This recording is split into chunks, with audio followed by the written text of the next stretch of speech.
Lisa, first of all, congratulations on us making it as far as you did in the game. Thank you. What was it like from a fan's perspective actually getting a chance to take on something that you like so much, Survivor, something everybody else, including myself, would love to try? Well, I have to say it was a different experience wanting to be on the show and then actually being on the show. Sure. So as a fan, oh, this couldn't have been better. But it's a really different thing playing the game from your living room than it is playing it on the island. So as excited as I was to get the opportunity to play, once I got out there, man, it was a million times harder than I thought it was going to be. And your story was so compelling. We watched you struggle internally with the social dynamic and things like that, and with breaking bonds with people that you had made promises to. Were you surprised by that? Did you think when you got out there that you would be able to make those moves? Absolutely. I love games. I've had a game club in my home for the last 15 years. And so I just thought, yeah, I can play this game. And I guess I just didn't put into perspective that these aren't going to be like a little top hat and a little kid dog in a shoe, you know, and a little iron. These were going to be real people that I was going to have to, you know, hurt and manipulate and backstab to win the game, and that was really different than playing a board game. Something that was, your story obviously being a former teen television star, you tried to keep that a secret, and you did, up until that very final tribal council when Jonathan Penner outed you. Did you think anybody was going to do that? No, I didn't, because I thought if they were going to, they would have already done it. And actually, Denise and Scoopin and Penner were the only three that knew. And Denise and Scoopin, you know, they didn't need to because, you know, we were there, and they weren't on the jury.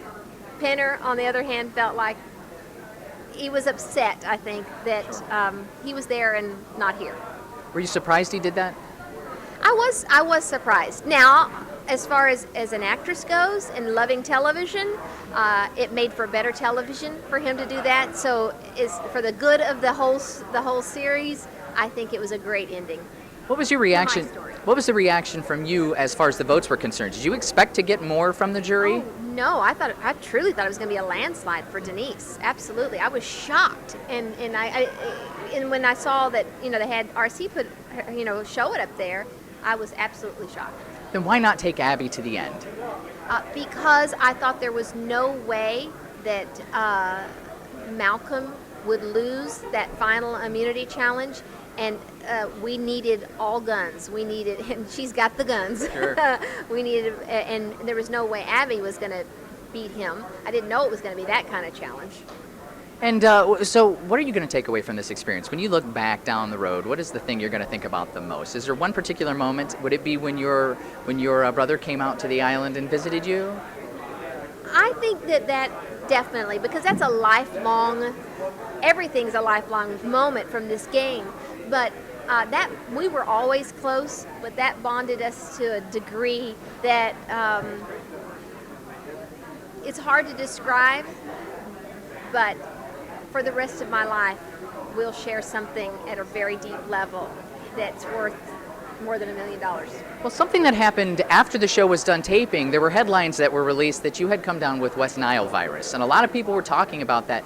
Are you okay now? What exactly was that like?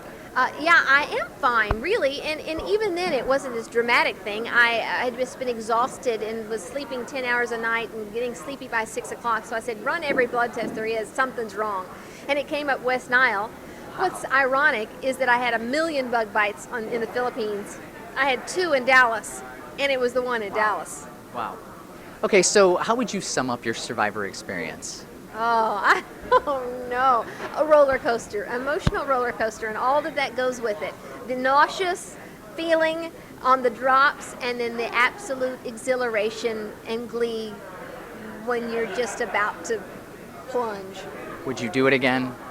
Oh my goodness, you know what, I think you need to give me more time. It's like childbirth. It's a little bit too soon right now to ask that. All right, any other TV shows in the works? Yeah, as a matter of fact, I'm going to get to do some guest hosting with Jeff on the Jeff Probst Show coming up. And so that's going to be really fun to get to sit next to him for a few shows.